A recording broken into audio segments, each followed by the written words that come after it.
The Village Blacksmith by Henry Wadsworth Longfellow. Under a spreading chestnut tree the village smithy stands.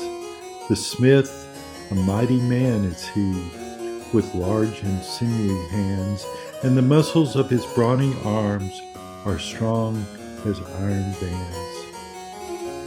His hair is crisp and black and long, his face is like the tan, his brow is wet with honest sweat.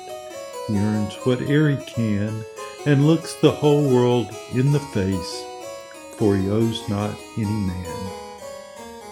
Week in, week out, from morn till night, you can hear his bellows blow, you can hear him swing his heavy sledge, with measured beat and slow, like a sexton ringing the village bell when the evening sun is low.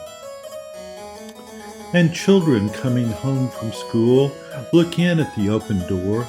They love to see the flaming forge and hear the bellows roar, and catch the burning sparks that fly like chaff from a threshing floor.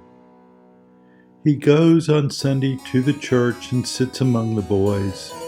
He hears the parson pray and preach.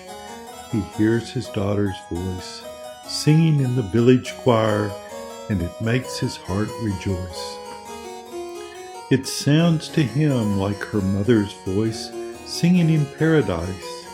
He needs must think of her once more, how in the grave she lies, and with his hard, rough hand he wipes a tear out of his eyes.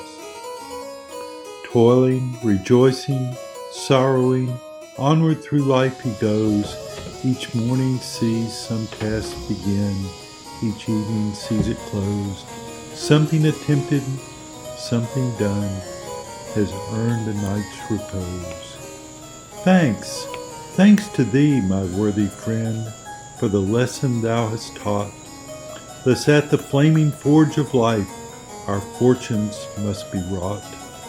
Thus on its sounding anvil shaped each burning deed and thought.